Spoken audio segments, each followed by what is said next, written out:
My name is Yanira. I'm 30 years old. And this is the story of how my husband and mother-in-law tried to steal the home I fought 10 years to build, only to be caught in a trap I laid myself. It was a cool September morning in Portland, the kind where the sky hangs low and the mist clings to everything like a second skin. I stood outside my house, just a modest two-bedroom tucked on a quiet street, watching the breeze play with the red leaves on the maple tree I planted myself. The house was mine, not my parents', not a partner's, mine. I bought it after a decade of 12-hour shifts, saving every penny, skipping vacations, eating canned soup so I could funnel more into my down payment fund. To the world, it was just a little home with peeling paint on one shutter and a cracked stone path. To me, it was the proof I had survived everything: poverty, debt, heartbreak, betrayal. That house didn't just have walls, it had meaning. It had me. I was the strategic accounts lead at a medical equipment distributor, a job I'd clawed my way into with pure grit. There weren't many women who looked like me in boardrooms, and even fewer who came from where I came from. But I had earned my place. I kept my personal life tight, focused. No time for distractions. And then Nathan walked in. I remember it clearly. That day, the conference room buzzed with quiet anticipation, the kind that builds when the boss says, "You're all going to love this hire." Nathan strode in wearing a navy suit like it had been sewn onto him, his confidence so natural it bordered on arrogance. A few of the other women glanced at him. I didn't. Not until he spoke to me.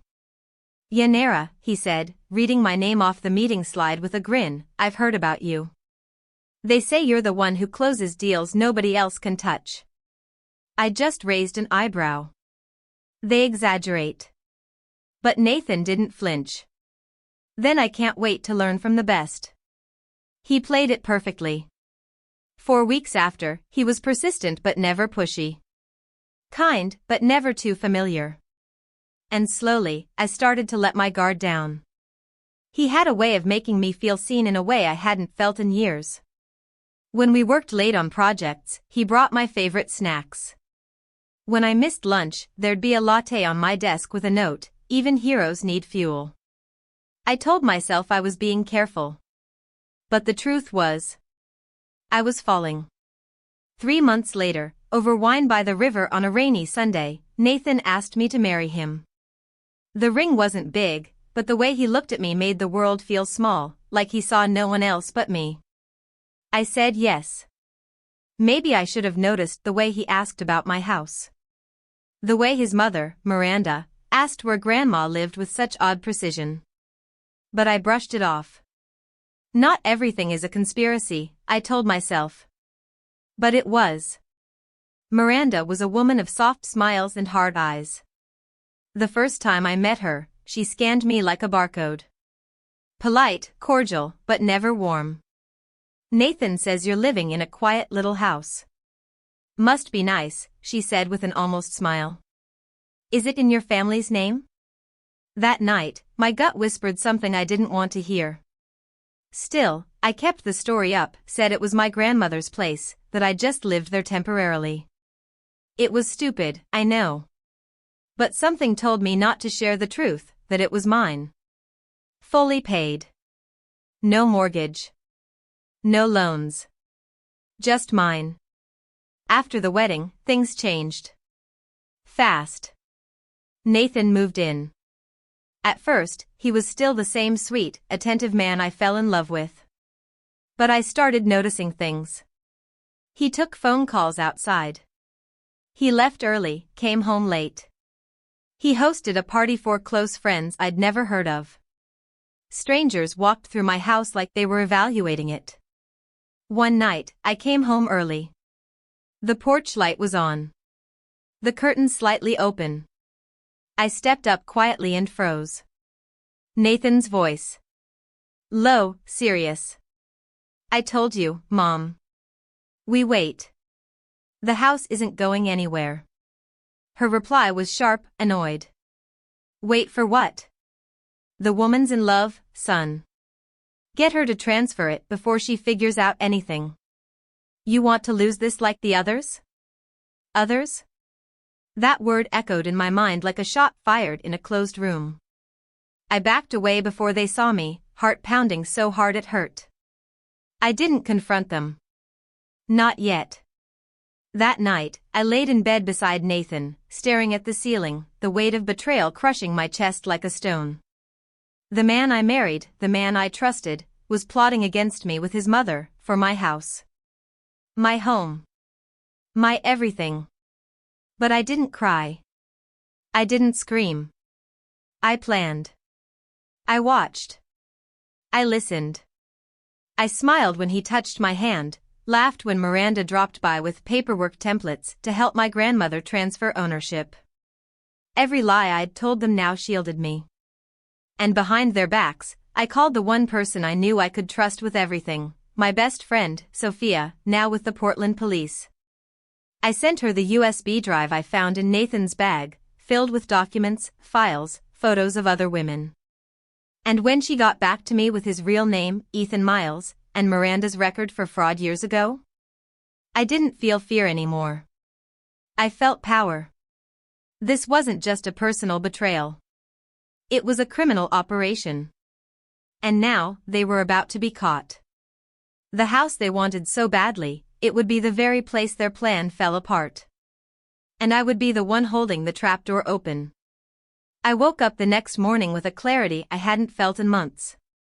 Everything was sharper, the air, the light, the sound of Nathan humming in the kitchen like nothing was wrong.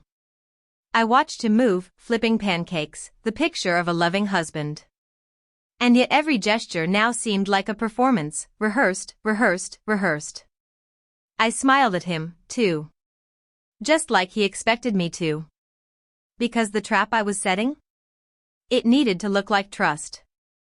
It needed to look like love. If he suspected anything, even a flicker of doubt, the whole thing could crumble. And I refused to let him walk away like he had with those other women Sophia told me about. That same day, I told him I planned to visit Grandma in person. She's getting frail, I said, feigning concern. I'll ask her about the house. See if she's willing to transfer it to me now, just in case anything happens. Nathan's eyes lit up. But he masked it with a soft touch on my hand. That's very responsible of you, he said. Let me know how I can help. Mom and I are here for anything you need. Oh, I bet you are. What they didn't know was that Grandma was actually Mrs. Rachel Alvarez, a retired theater actress who once played every elderly character in the Portland Civic Theater's roster. Sophia introduced me to her, and when I explained what I needed, someone to play my grandmother just long enough to spring a legal trap, she didn't hesitate. I've been scammed before, Rachel said, her voice calm but laced with steel. That house of yours, sweetheart? We're going to make sure it stays yours. Just tell me what to say, and I'll play the part.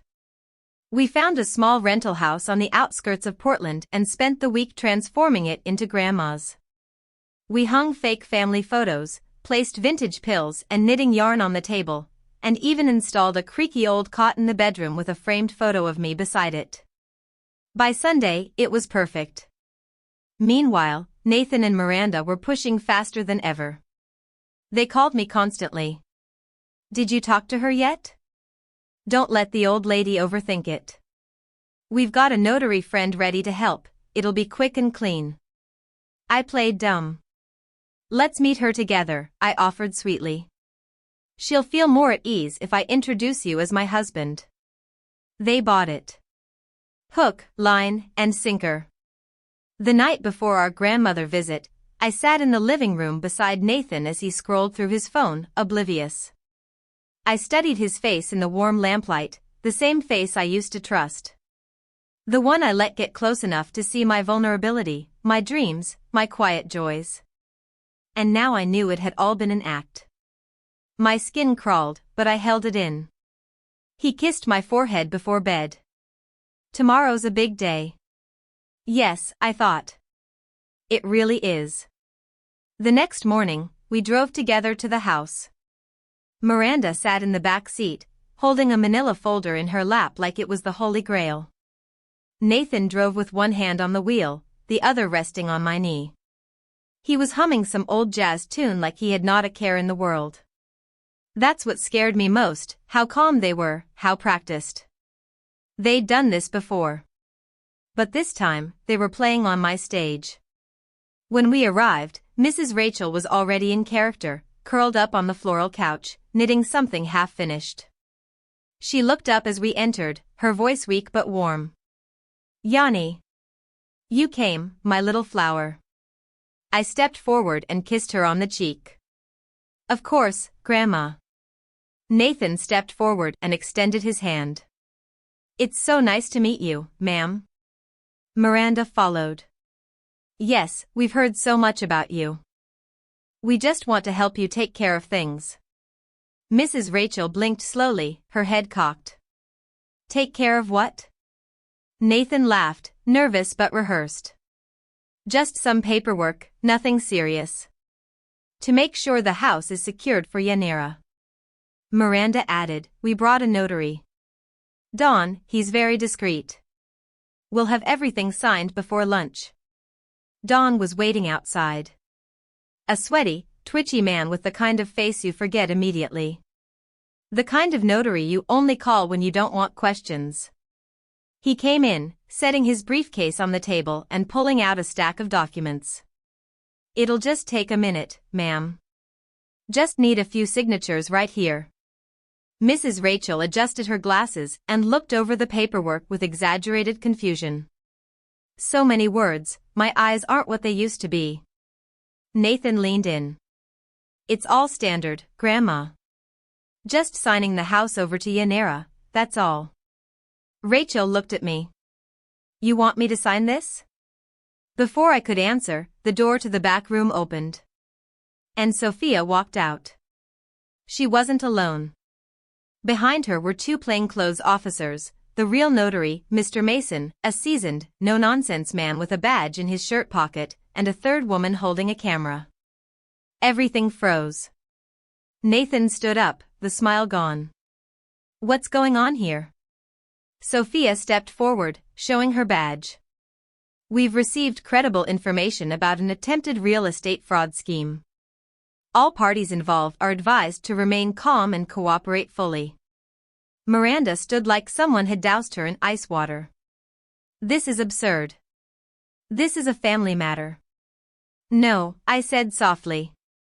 "This is a criminal matter. And I've been documenting every step since the moment I overheard you plotting to steal my home." Nathan stared at me, eyes wide, blinking like he didn't know where he was. "You bugged us," he said, stunned. "No," I replied. "You underestimated me. That's all it took." Don, the fake notary, tried to pack up his case, but one of the officers stopped him. Inside were forged documents, signature templates, pre-filled deeds, even a fake death certificate for Grandma. That was when Miranda snapped. "You little witch," she hissed at me. "You think you're clever? You ruined everything." "No," I said calmly, walking to the door. "I protected what's mine." "You and your son? You picked the wrong woman this time." Sophia stepped forward. "Nathan Miles, also known as Ethan Miles, you're under arrest for attempted fraud, conspiracy to defraud, and possession of forged documents." Miranda Miles, same charges apply. The officers cuffed them both. Nathan didn't resist. Miranda screamed until her voice broke. It was the ugliest sound I'd ever heard, not just because of the volume, but because it was the sound of someone losing control for the first time in their life. They were led out in silence. I closed the door behind them. Mrs. Rachel smiled, breaking character. "Well," she said, "I haven't had that much fun since Macbeth." I laughed. And for the first time in months, it was real. The house was quiet after they left. It wasn't just the absence of their voices, it was like the tension, the weight I had been carrying for weeks, had finally lifted. I stood there for a long moment, staring at the closed door. My heart was still pounding in my chest, but it was a different kind of thudding now. Not fear. Not anxiety. Power. Mrs. Rachel chuckled as she folded her blanket and stood up with surprising agility for someone who had just played the frail grandmother. "You sure know how to put on a show, Yanira." I gave her a grateful smile. "I couldn't have done it without you." Sophia came over, her badge now clipped to her belt, no longer needing to hide it. "You did more than most people ever could. You walked through fire and never flinched." I sat down at the kitchen table, and for a few minutes, none of us said anything. Just the quiet hum of justice echoing through the rented house. Later that evening, Sophia and I drove back to my real home, the house they had tried so hard to take from me. It looked the same on the outside, but now it felt different. Like it had passed through a storm and come out stronger, just like I had. That night, I slept for 10 hours straight, curled in my own bed, with no lies breathing beside me, no schemes hanging above my head. In the following days, everything began unfolding fast. The story spread through the police department first, and then the local news. Not because I leaked it, Sophia would never allow that, but because it turned out Nathan and Miranda, or rather Ethan and Helen Miles, had left behind a trail. 2 other women came forward. One in Nevada who had lost her mother's house after falling for the same tricks. Another in San Diego who had nearly signed her condo away before catching on and disappearing. Sophia worked with the district attorney's office. The case was solid. Between the USB I'd found, the sting operation, the forged documents, and the testimony of multiple women, they were done. But it still felt surreal when I received the formal subpoena to testify at their arraignment. I hadn't seen either of them since the arrest. Part of me was terrified. The other part? Ready. The courtroom was packed when the hearing started. Miranda sat stone-faced beside her attorney, dressed in all beige like she was going to a country club luncheon. Nathan didn't even look at me. Just sat there, staring straight ahead, like if he didn't acknowledge my presence, the charges would disappear. But I made sure he saw me when I took the stand. I spoke clearly. Calmly. No tears. No rage. Just facts. I trusted him, I told the court. I let him into my home, my life, my heart. And behind my back, he and his mother plotted to steal the very thing I worked my whole life to build. Their lawyer tried to twist it, said it was a misunderstanding, a complex family arrangement gone wrong. But the evidence was too strong. The judge allowed the jury to see the fake documents. The recorded arrest. Even the photos of the other women on the drive. And then came the moment that shook even the most hardened attendees. Sophia introduced the second victim from Nevada. Her name was Dana. She was petite, blonde, with quiet eyes and a tremble in her voice as she took the stand. "He used the same words on me," she said. "Same ring box. Same story about wanting a house near the ocean." I believed him. I looked over at Nathan. His face was pale. All the charm was gone now. All that was left was the truth. Then the third woman stood. A nurse from San Diego named Rosa. She brought with her the wedding photos. Him, in a nearly identical suit. Her, in white. A beach behind them. Smiling. But that marriage? Fake. Never filed. Just like everything else he did. The courtroom was so silent you could hear the pens clicking when she spoke her final words. "Ethan Miles stole from us all," Rosa said. But what he didn't count on was that someone like Yanira would stop him. For good. When the judge banged the gavel and announced there would be a full trial, I exhaled so deeply it felt like I was finally letting go of years of breath I never knew I was holding. Afterward, reporters waited outside the courthouse. I kept my head down, declined to comment. I wasn't interested in headlines. All I wanted was peace. The trial itself took nearly a month. I testified 3 times. Sophia twice. So did Dana and Rosa. The evidence mounted. The forgery. The fraud. The recorded voices. The fake notary. The intent to deceive. Nathan's and Miranda's defense crumbled under the weight of it all. Eventually, the jury returned a unanimous verdict. Guilty. On all counts. Fraud. Forgery. Conspiracy to defraud. Attempted grand larceny. The judge sentenced Miranda to 10 years. Nathan got 12. And they were ordered to pay restitution to all victims. It didn't bring back the years some of those women lost. But it brought us all something far more valuable. Justice. When they were led away in cuffs, I didn't smile. I didn't cry. I just watched them go. The man I once believed would protect my future, and the woman who taught him how to destroy it. And when they disappeared behind the courthouse door, I turned and walked back into the sunlight. Free. The months after the trial felt like breathing for the first time in years. For the first time in what felt like forever, I walked into my house and didn't feel like I had to glance over my shoulder. There were no hushed phone calls from the balcony. No strangers examining the crown molding as if they were appraising it. No more pretending. It was just me and peace. I redecorated slowly, with intention. I painted the walls a soft, warm almond color. Bought new curtains. Replanted the flower beds outside. I replaced every mug in the kitchen Nathan had touched. It was a subtle kind of cleansing, quiet, but vital. One afternoon, I sat on the porch swing, a mug of mint tea in my hands, and stared out at the little tree in my front yard. The one I'd planted when I first moved in. Its branches had grown taller. Stronger. Like me. Sophia dropped by often in those first few weeks. She never said it outright, but I knew she was checking in to make sure I was okay, not just physically, but emotionally. One Friday evening she brought over 2 boxes of pastries and a bottle of wine. We sat on the back patio, watching the last rays of sun slip behind the trees. You know, she said between bites of a flaky almond croissant, you could probably write a manual on how to survive emotional fraud. You'd be a bestseller. I laughed, but there was a trace of sadness in it. I didn't survive because I knew how. I survived because I refused to let them win. Sophia nodded.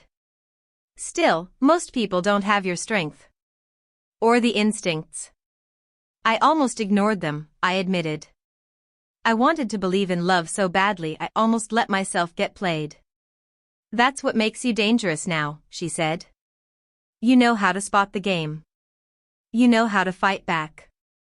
That makes you powerful. I didn't feel powerful. Not exactly. I felt awake. One thing I couldn't shake was that final look Nathan gave me in court. Not sorrow. Not apology. Not even anger. It was pure bitterness, like he hated me for outsmarting him. Like I was the one who betrayed him. But that wasn't my burden to carry anymore. The media coverage slowed down after the sentencing. Most people moved on. The local news gave it one last headline, mother and son sentenced in real estate scam, then the world forgot about it. But I didn't. And neither did the women who had come forward. Dana, Rosa, and I stayed in touch after the trial. We started as 3 women with a shared nightmare. Now we were 3 survivors building something new. Something real. We had dinner once a month. We joked that it was our unofficial ex-fraud club, but beneath the laughter was something serious. We needed each other. We had walked through the same fire and lived to tell about it. At one dinner, Rosa looked up and said, "You realize none of this would have happened without you, right? You set the trap. You got justice for all of us." I shook my head. I did it because I had to. Because I had no other choice.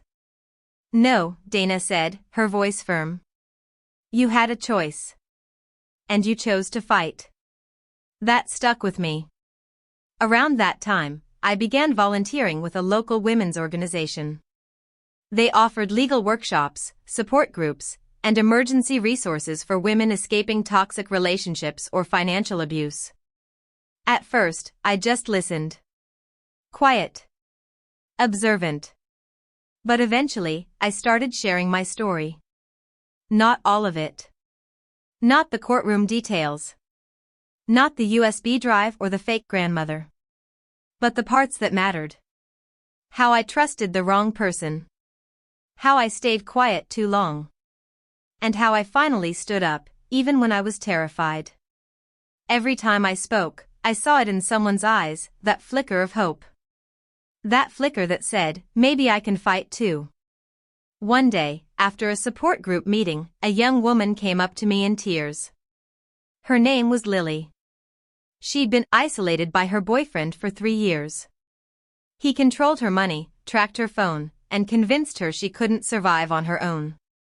I heard your story, she said, trembling. And I think I'm ready to leave.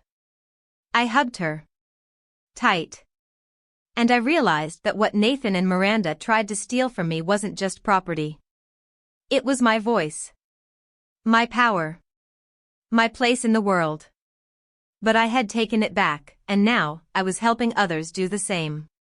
Back at home, I planted a rose bush near the porch. Every morning, I watched it bloom. And each time I did, I reminded myself that I had grown, too.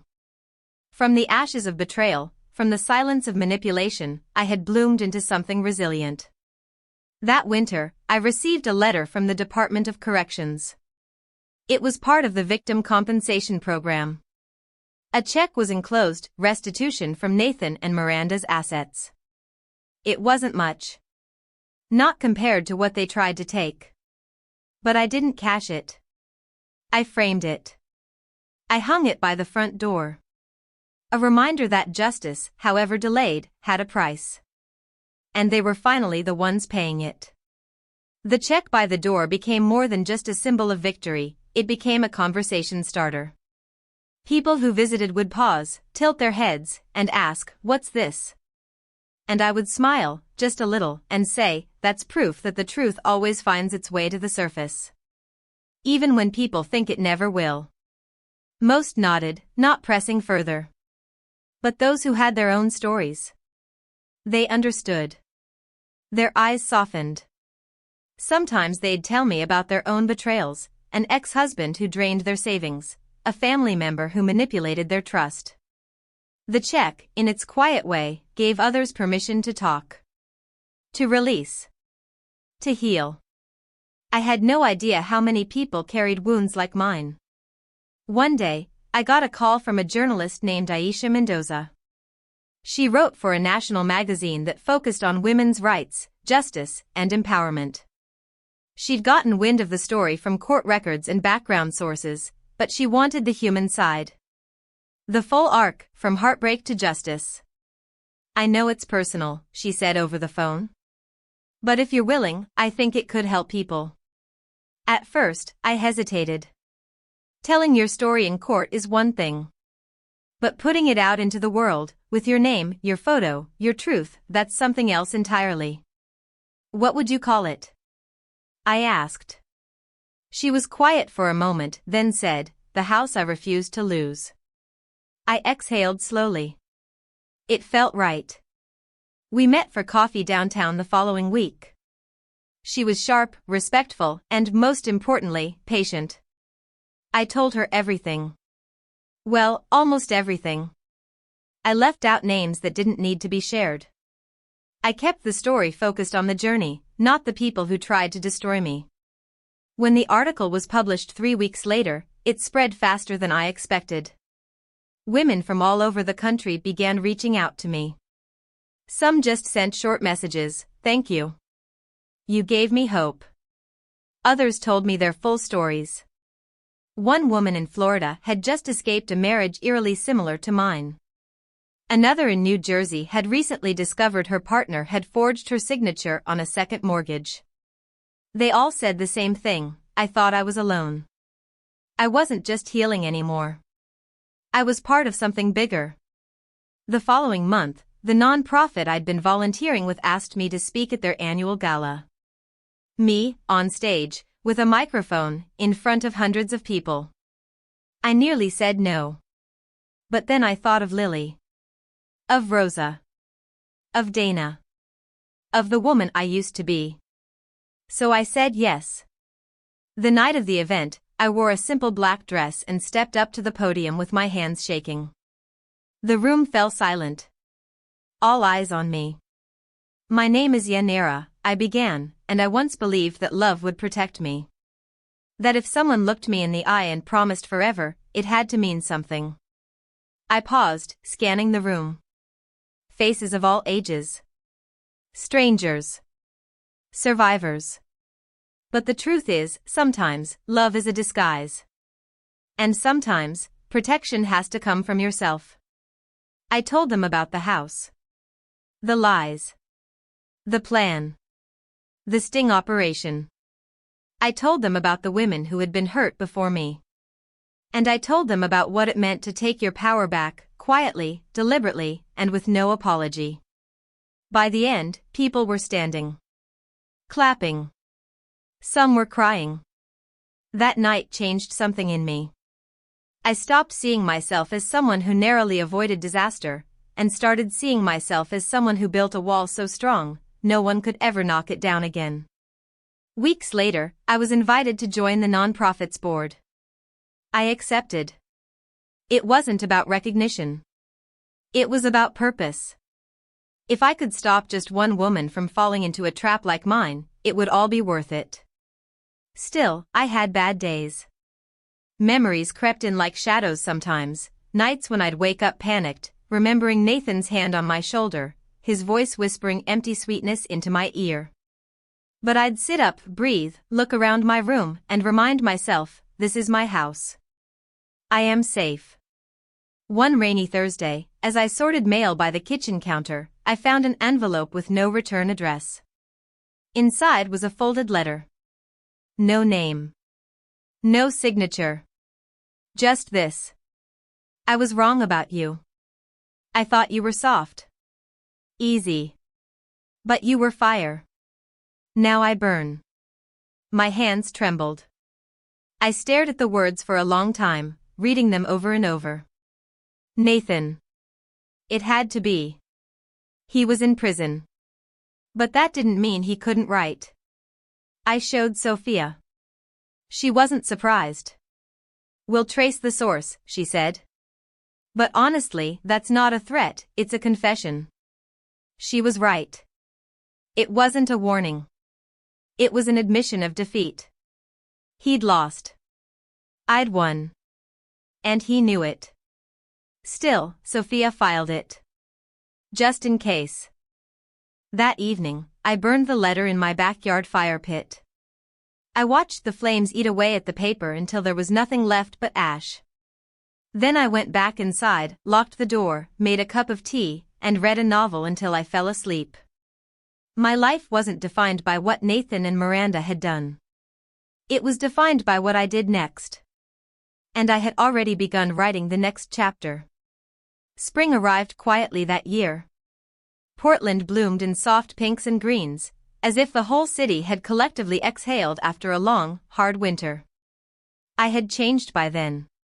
Not just emotionally, but spiritually. The kind of change you can't see in a mirror, but you feel in your spine. My mornings were no longer filled with the ache of anxiety or the tension of suspicion. I had reclaimed my rhythm.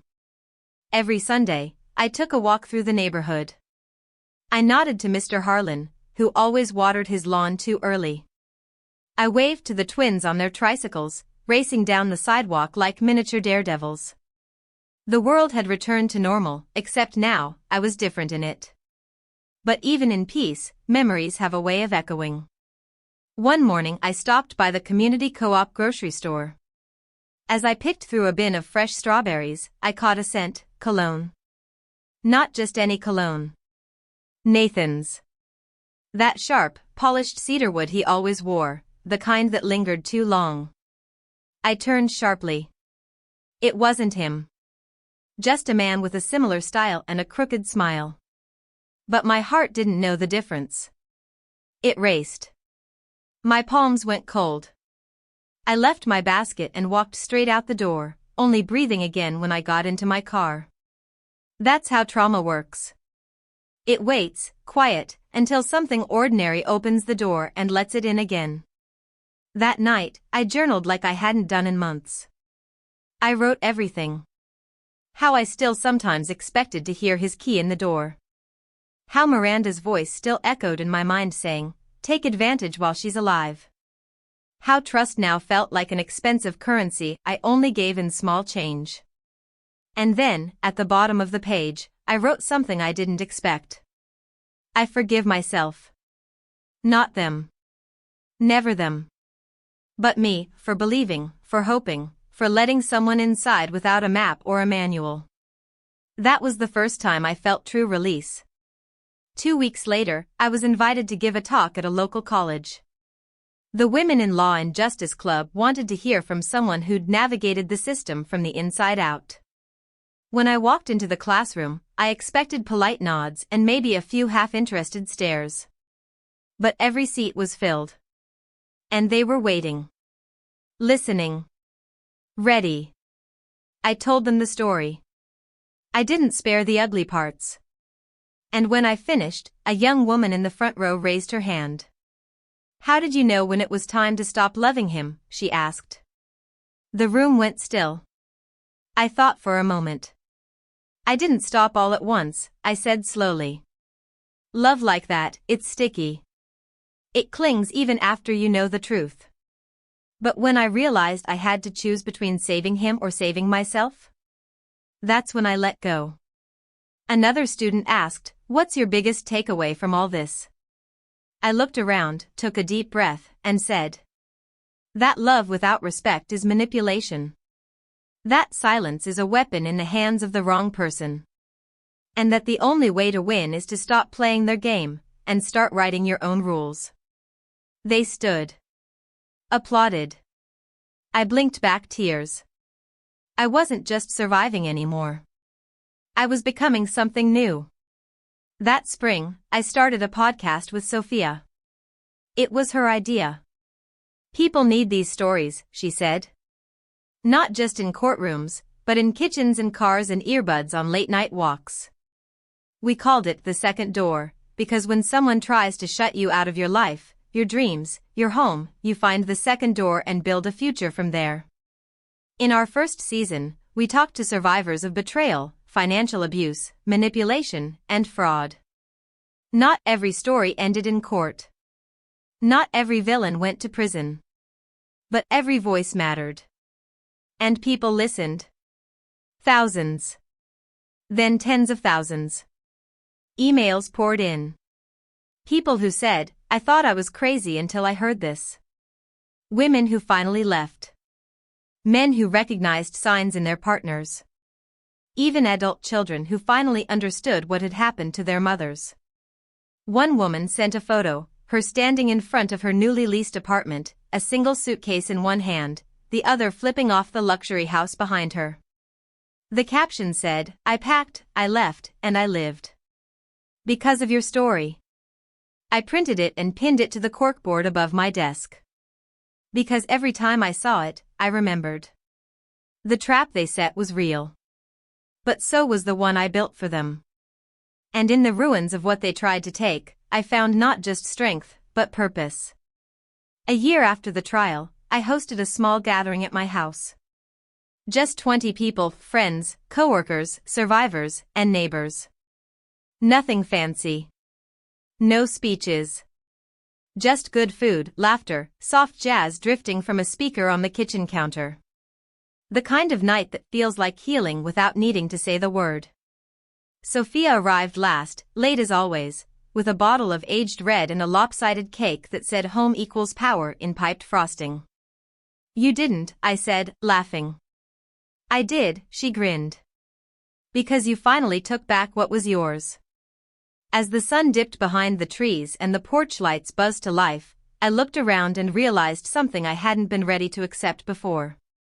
I wasn't just moving on from what happened. I was moving into something better. It hit me later that night, after everyone left. The house was quiet, lit only by the dim glow of the kitchen light. I stood in the doorway of my bedroom, barefoot, holding a mug of herbal tea, and took it all in. There was a time when I would have lain awake, afraid of the silence. Listening for creaks, shadows, lies lurking in corners. But now? Now the silence felt like mine. Like a reward. Like truth. I crawled into bed and pulled the blanket over me. Before closing my eyes, I whispered to myself. They thought they knew who I was. They thought they could write the end of my story. But they didn't know. I was the author the whole time. Months later, I received a certified letter from the Oregon Department of Corrections. It was brief. Legal. Inmate Nathan Miles has been denied parole. I read it once. Then again. And then I folded it, placed it in the back of my desk drawer, and closed it. Not because I needed proof anymore, but because I didn't.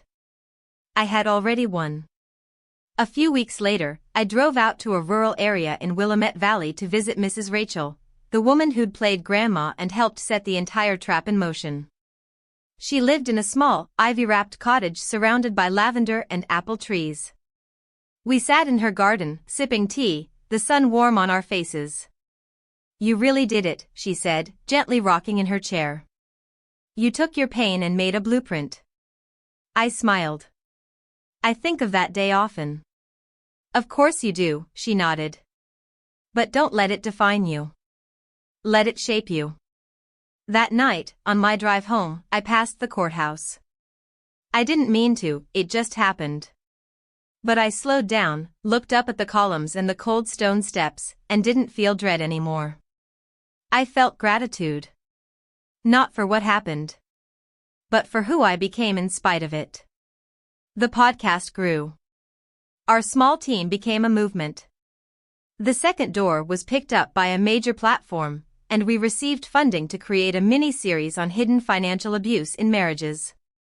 Sophia and I became accidental advocates, not by choice, but by necessity. The best part? We weren't alone. Everywhere we went, schools, conferences, survivor groups, there were women standing tall. Women who had listened, learned, planned. Women who said, "I set my own trap too." Some used cameras. Some used lawyers. Some used nothing but their voice. But all of them? Warriors. Just like me. People sometimes ask me now, if you could go back and undo it all, would you? And I think about that house. The first key in my hand. The first betrayal. The first plan. The first time I realized I wasn't crazy, I was right. And I say, no. I wouldn't undo it. I wouldn't give them the power to erase what I earned. Because in losing what I thought was love, I found something much more permanent. Self-respect. Clarity. Power. And a house no one will ever take from me again. So if you're still listening, let me leave you with this. When someone tries to steal what's yours, your peace, your home, your dignity, don't beg, don't argue, and don't run. Plan. Wait. Strike. Because sometimes, revenge doesn't have to be loud. Sometimes, it's as quiet as a locked door. As final as a prison sentence.